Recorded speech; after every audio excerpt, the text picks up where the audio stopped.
Rasha, it's wonderful to have you with us today. First of all, thank you so much for taking the time to chat with us, especially during this special time as Ramadan has just started. I appreciate you sharing your time and stories with our community. Well, thank you first for having me, and I really feel really proud to be part of the Nomad Media community. It's the community has really inspired me and has helped me a lot in planning and going to many of the interesting places that I've been. Can you please tell me what motivated you to start traveling? Well, it's all I guess started with photography. It's I've invested into photography as a passion, not just a hobby. Maybe in the beginning it was a bit of a hobby, and then it just grew into a passion. And photography actually took me to the world. Like it took me to other places, other countries, to attend workshops, to attend let's say like gatherings or to attend events that are involving photography and photographers from everywhere in the world. And slowly I gained my confidence into traveling and into traveling solo. And that's just like it was. Sometimes I would travel for photography, but then I would travel for the sake of traveling, not just, without even taking a camera. And that's how it started. And I guess then it evolved into just traveling for the sake of traveling. I do take photos. I still take photos, and I'm still describing myself as a photographer, but I don't act on it all the time. I guess the most beautiful photos is the ones that I took with my eyes and not with my camera. That's wonderful. So, it was the photography that actually helped you become a full-time traveler and maintain this traveling lifestyle, right? Exactly. Yes. Can you please tell me, since you are also a photographer, uh, that also I think impacts your experience when you travel. So could you please share with us a story about one picture that is very close to your heart? Do you have something very special and this little Yeah. moment when you're just clicking tick and Well, the magic happens? yeah. Well, I have so many of them, to be honest. Really, so many of them. But I It can can I be a can few. We yeah, have yeah. time. I remember a few of them that are just like when you asked me that I thought of them immediately. Well, and I guess the both of them are involving little girls. The first one is a photo of it was, I guess, in Istanbul. It was really in the beginning of my photography careers, my photography career basically, or my photography life. So it was in Istanbul, and I believe it was in one of the ferries, and the girl was inside. I was like on the outside, and I was just just taking photos randomly, and then Yeah. saw her and we connected, like we had this eye contact, and I took a photo. Like there is a glass between us, but you can still see her eyes, and there is a reflection. That photo, to me, it was, I guess, my first photo that I started bonding with my subjects. Before that, it was like I was a beginner. I didn't have also the. I was very shy. I did not talk to people when I, like, to me it was very difficult to ask for permission or to take Mhm. street photos. Uh, Probably that photo. That's one of the first photos that broke that fear, and then I like from that trip onwards, I was invested into street photography. And from that photo, I will jump into kind of a recent photo in 2020, just before COVID, when I was in Pakistan. And I was just taking street photography, doing street photography, taking photos of people in Peshawar in Pakistan. And I just saw like a friction of a second. I saw a little girl with red lipstick, and the area was very, very conservative.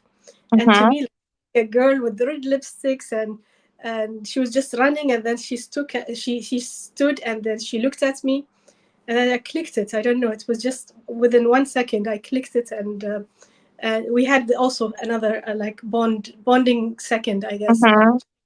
That's me, and I looked at her, and then I took the Mhm. photo. I just remember it like I'm still there. do you think it's easier for you as you're a woman to approach people, for example, and ask for permission? Because I know sometimes not in every culture people are happy to be photographed. So do you think it's helping you just, I Yeah. because you're a woman, or also, with your cultural background?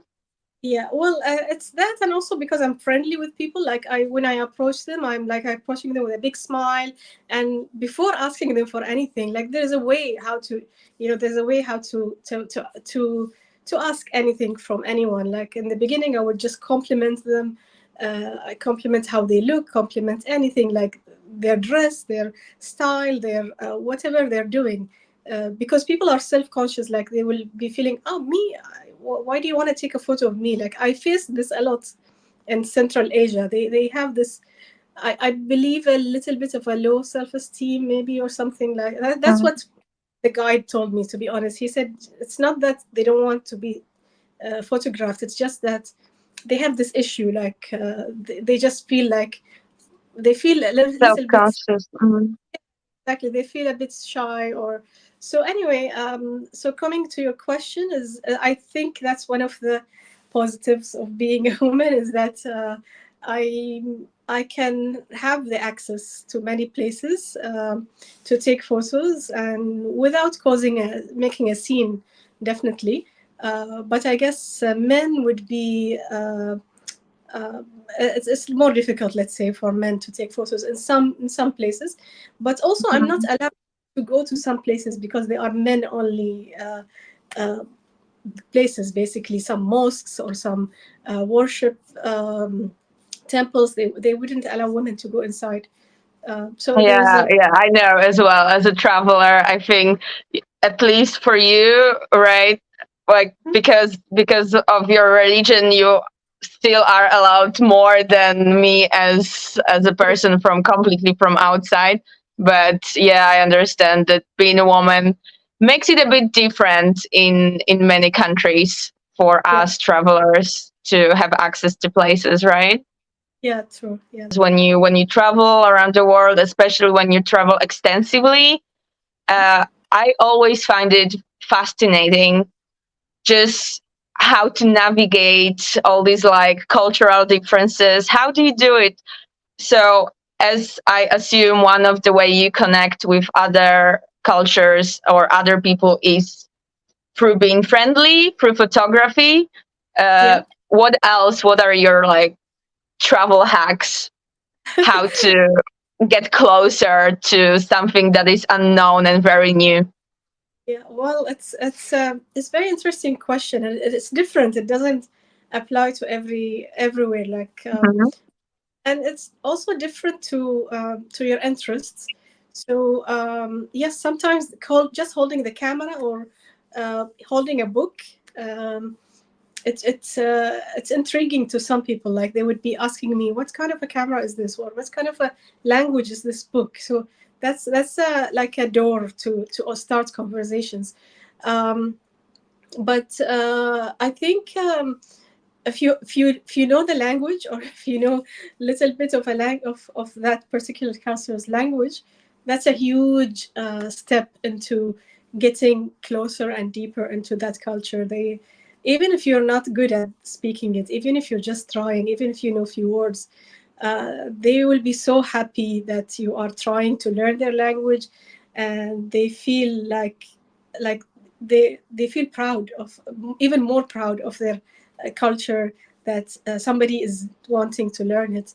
And I believe also music, art is another door to connect Mhm. and to emerge cultures. Like um, maybe Google uh, a famous song from that country, or what's Oh, trending. that's so cool. That's so clever.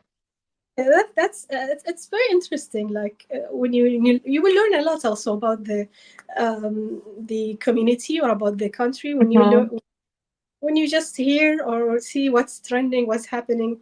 I would sometimes go into TikTok before going to a country, and I would just Google, or I would just search What's some trending? trending to see where are the youth going, what are they doing, what's their day-to-day life is all about. And yeah, if I like something, I would go to this place, or I would go to meet locals. But it's just different from country to country, of course.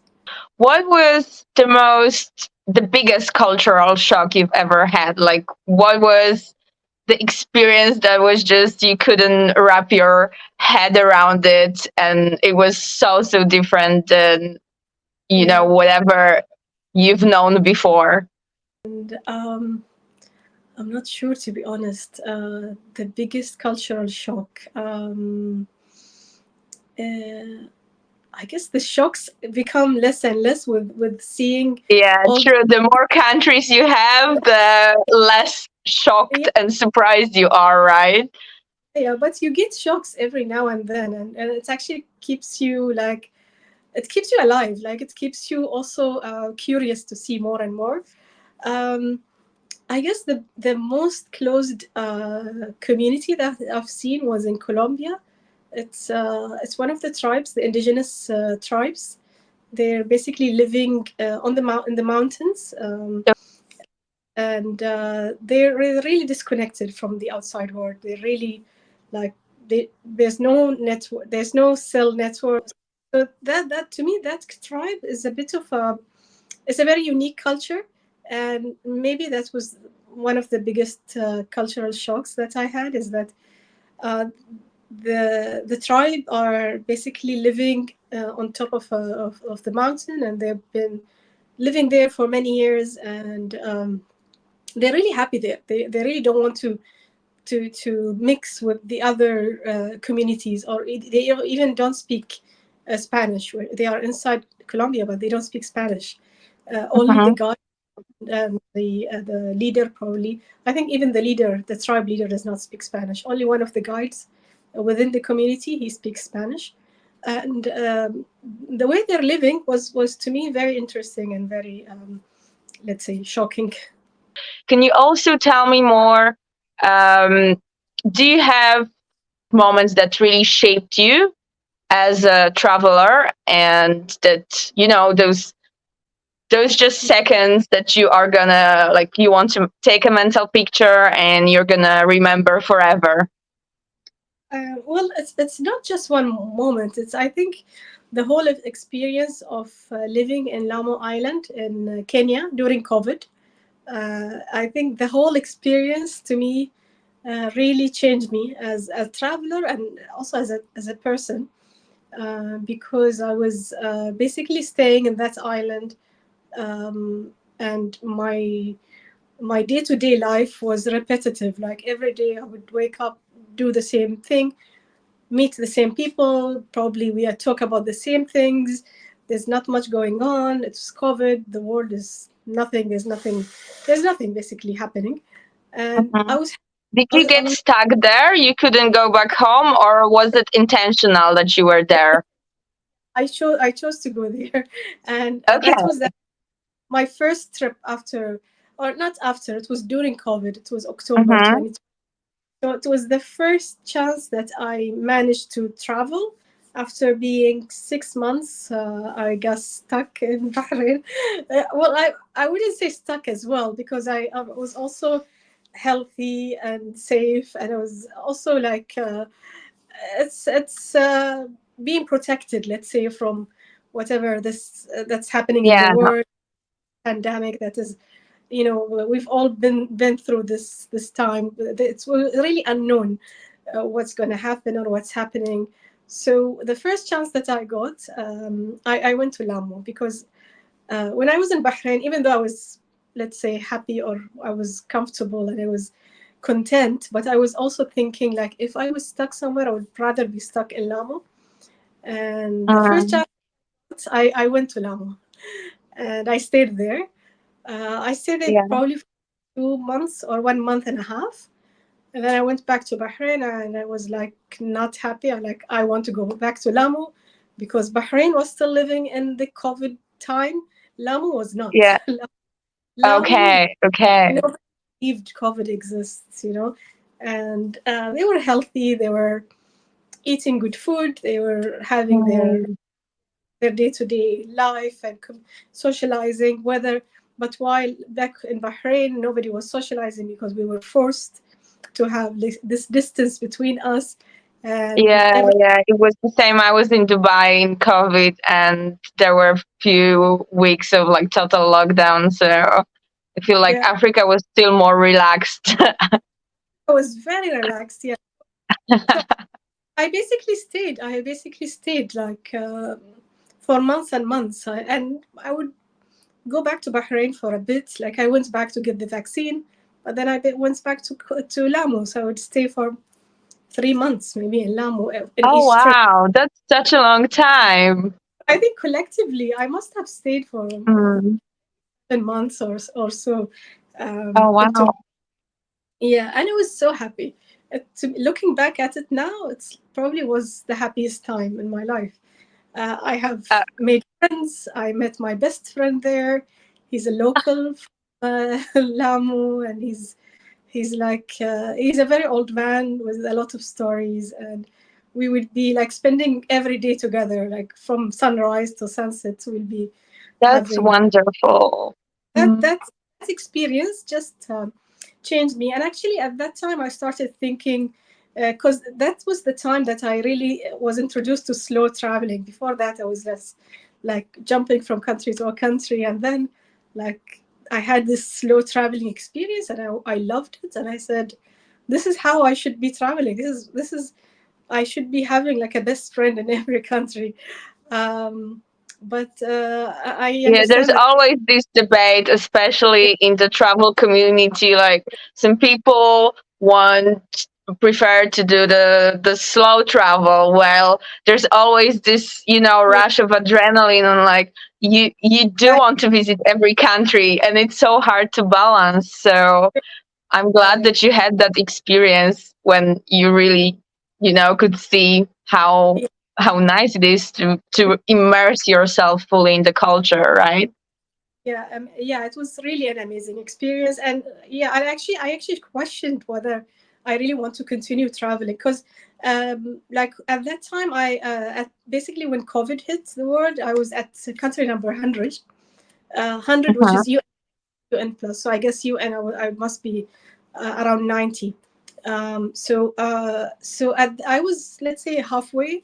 So I was thinking, like, after that experience, I was thinking, should I actually continue, or am I just happy at this stage? Mm. Uh, but then, life happened, and I would continue to travel, and the pace started becoming quicker and faster, which it's even crazier now. I'm traveling even faster than pre-COVID times, but it is what it is. I know once I hit my goal, I'll be back into slow traveling as much as I Yeah, can. yeah.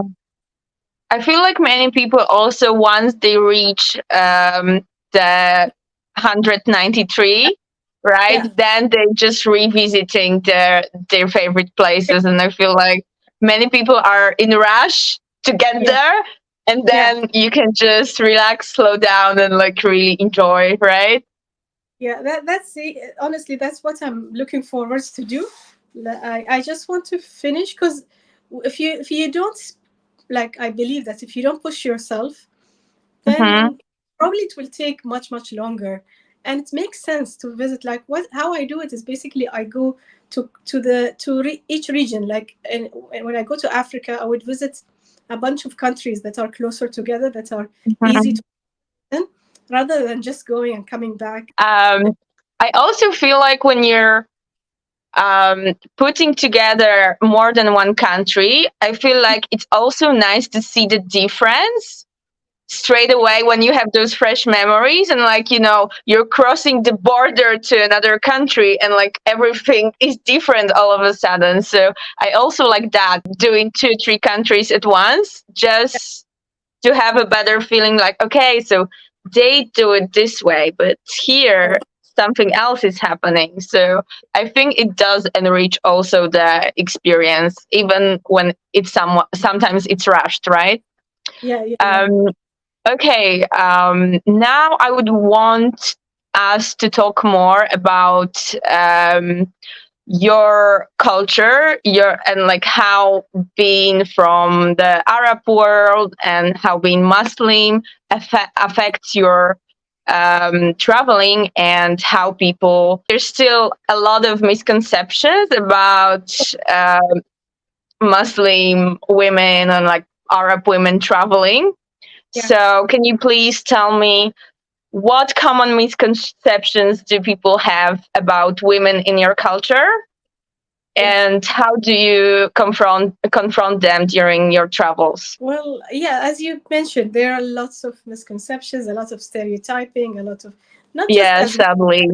Mm-hmm. not as women, as the Middle East in general, like as an Arab country or a Muslim country. And honestly, I don't blame them because that's what they see in the media, and I get people that are really really like they're really shocked. Like they tell me like this is what we don't see this. Why don't we see this in the TV and movies? We only see in movies the Arabs or the Muslims are the bad people, but you're not bad. You're kind and you're. And I said, well, this is the media. We should not believe everything we see on TV. And honestly, I welcome any questions. Like when I meet people, when I see that they're curious Mm-hmm. to learn, I just welcome them. Please ask me anything you want to learn. Of course, the biggest misconceptions are the biggest stereotypes that we don't have rights or we're not allowed to do many things, which is definitely not Mm-hmm. correct. And I just give them examples like to show them that this is not correct. And I just give them examples like in Bahrain, in my country, we have so many women who are ministers, who are ambassadors, who are in CEOs, and I know them personally, like they are my friends. And me, before being a full-time traveler, I also was a senior manager. Like I was also in a higher level ranking in my field.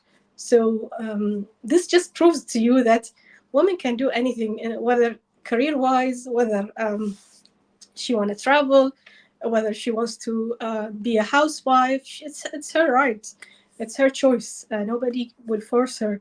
And like personally, also again in Bahrain, women are really celebrated. Like our government, honestly, Mm-hmm. they celebrate women in all fields, and even our king's wife, she has like a whole institute to empower women.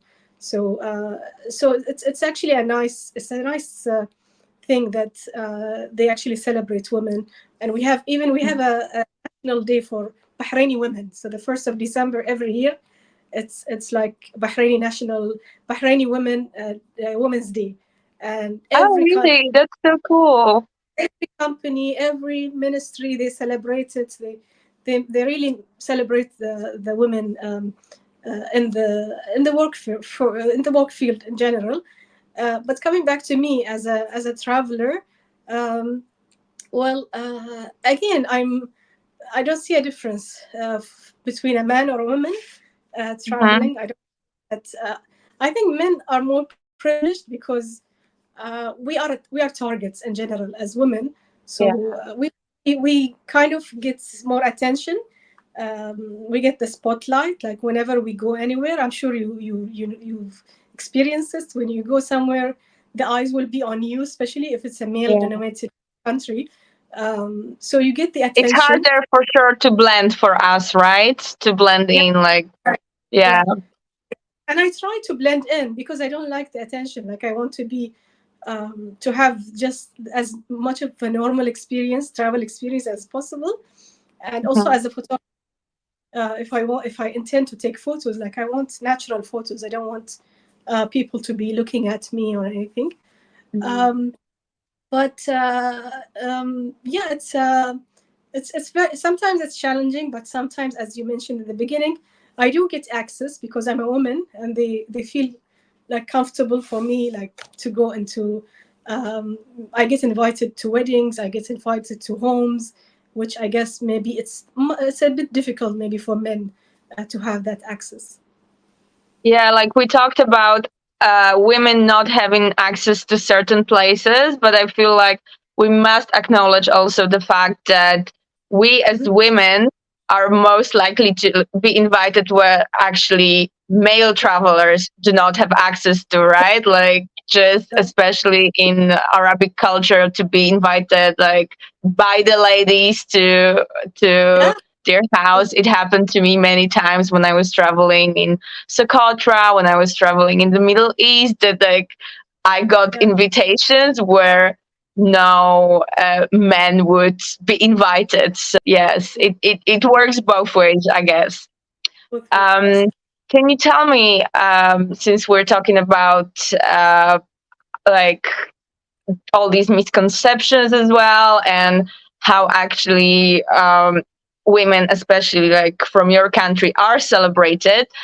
Do you Mhm. know other female travelers or solo female travelers from Bahrain or the Gulf region who travel as extensively as you, or uh, are pursuing the goal of visiting every country? Um, to be honest, from Bahrain, there is actually a community which Okay. but I don't. It's. I don't think they're pursuing to go to every country in the world, and I don't think they are serious. Maybe they will say that, oh, they want to go everywhere, but are they actually going, or are they actually like they? Maybe they would go to the easy destinations, let's say, Mhm. but not to, let's say, Africa or to. Not as adventurous as you. Yes, there are a few who are adventurous even more than me. But yeah, the I think the community is growing, which is good. Um, but yeah, definitely I know a few from the Gulf as well who are pursuing ladies who are Mhm. pursuing. Yeah. What would you recommend as a perfect place, a perfect destination for a solo female traveler? Um, there are few, I guess, Mhm. really, but also depends on how experienced they are. Like I want to Mhm. say Japan because it's very safe. But Japan also, it's quite let's say complicated when it comes to transportation and things like Mhm. that. Mhm. Plan it, or you need to do a lot of research. But it's also a very good destination for solo women traveling. Maybe Singapore as a small country, easy to navigate, very safe. I guess Singapore could be a very good start. Can you please tell me what are some unexpected benefits of traveling alone that may surprise others? Because I feel like many people are afraid of, going somewhere alone or being like, oh, what am I going to do? Am I going to, enjoy it if there's no one around?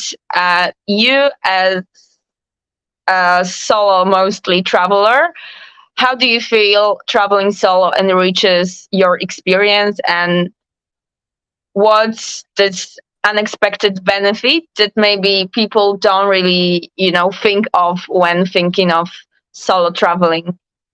Well, actually, solo traveling makes you meet people, meet a lot of locals, which to me Mhm. was surprising.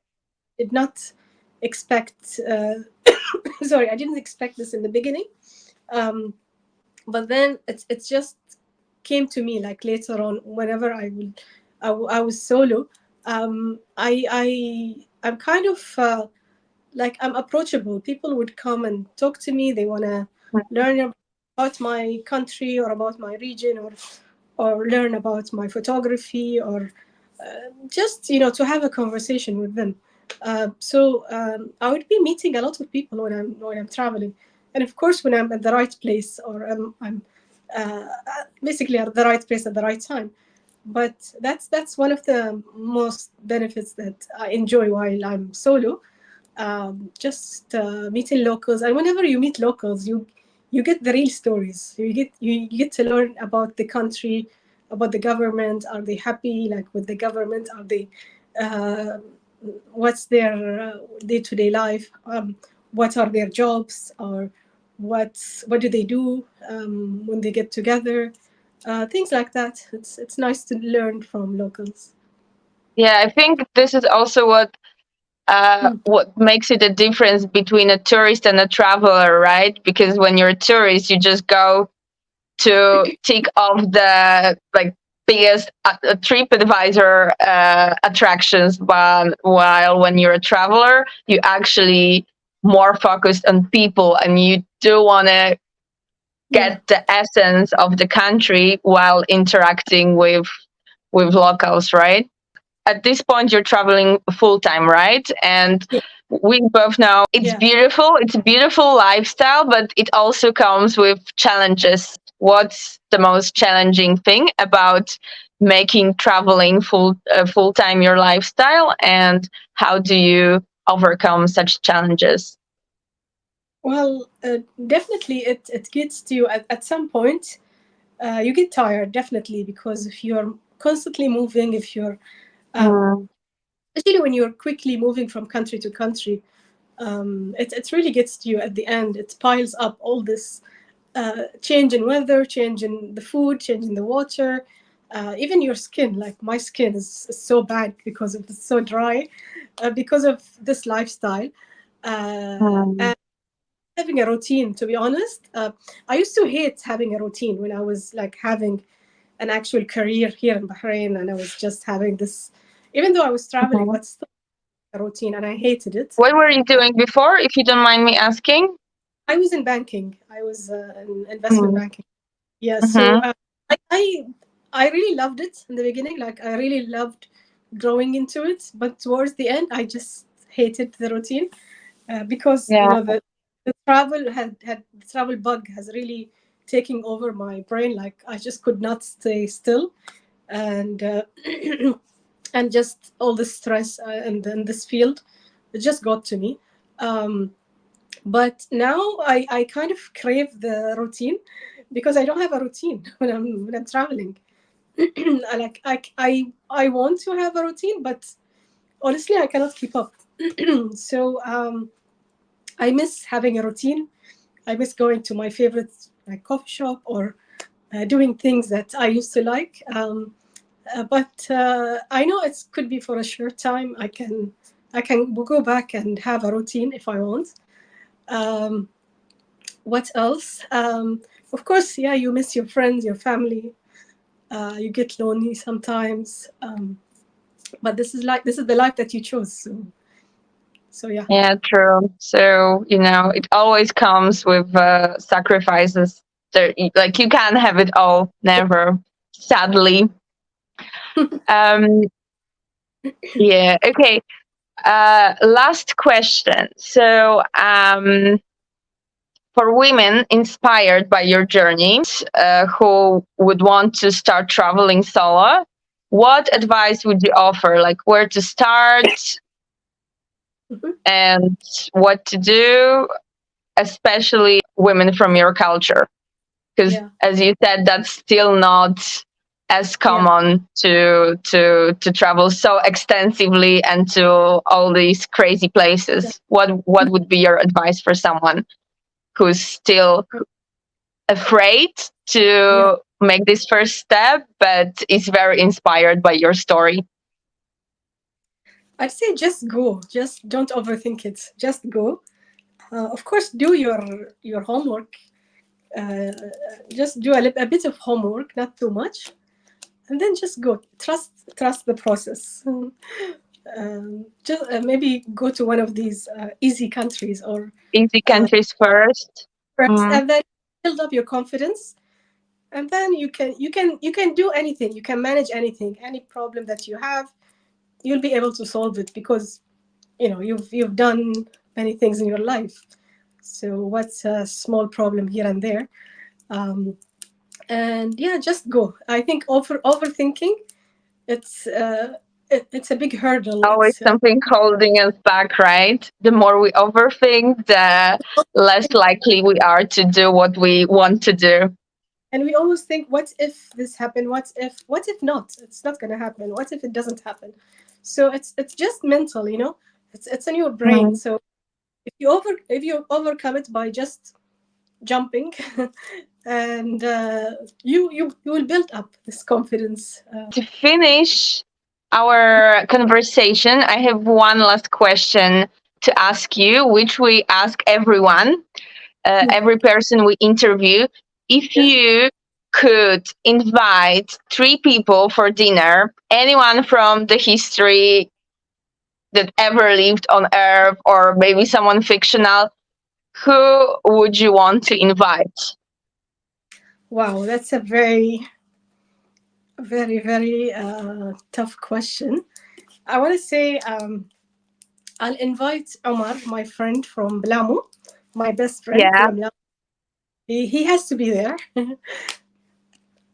So, that's cute. yeah, Omar is one. Um, Second one, you said it can be someone from the past, yeah? It can be someone from the past, anyone from the history, someone you would want to talk Okay. to, who Yeah, inspires you.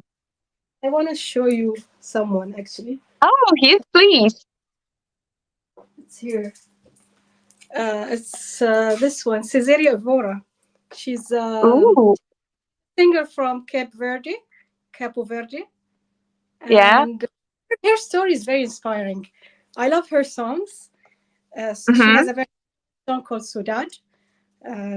You should hear it. It's very spiritual song. It's so beautiful, and her story is so beautiful. She used to sing barefoot, like they called her the Oh, barefoot, really? Mm-hmm. and she used to be very poor, really poor, and like she continued her career like that. Like she kind of represented the poor and the less fortunate people, and her songs are. Mm-hmm. So I want to learn her story. I want to meet her and learn her story. She really inspired me. The That's third person, beautiful. First thing after this interview, I'm gonna listen to the yeah, songs. the song. So that, yeah. Um, I'm not sure. The third person um, has to be someone young, probably, so we can maybe one of the TikTok famous TikTok young celebrities. I don't have anyone in particular, but just any Mm-hmm. of them. We can basically uh, learn what's happening in their world because I feel like it's a different world. And yeah, It's so it's such a unique generation, hey? yeah, Like, very and yeah, very different from you would have us. a great crowd at that dinner. Like, Yeah, such a diversity. I love that. different. Yeah, but yeah, that's sounds interesting. I kind of low key now wish I was invited because that sounds like I a great thing. Okay, I'm not gonna keep you any longer. I know you had a long day. And thank you so much. It was wonderful to have you with us. I'm really grateful. Once oh, again, thank you, and I wish you all the best on thank your quest. I hope soon we are going to celebrate you becoming our new UN master. Do you have in mind where would you want to finish? um, well, I'm in between like a very difficult country or a very easy country. I don't know. I haven't decided. Like I'm between these two. Like, do I want to end with a difficult, dangerous country, which I'm running out of them. I have only a couple Mm, left, or do I want an easy country like an just island to or something? relax and celebrate. I still have not decided. It's just between these two Mhm. scenarios. I'll just leave it. I'll leave it, and it's gonna happen as it is. I don't think I want to really plan it.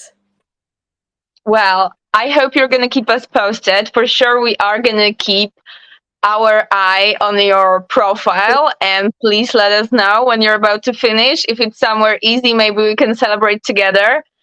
Oh, Uh, Thank you so much again, and wish you all safe travels and wonderful adventures. Thank you.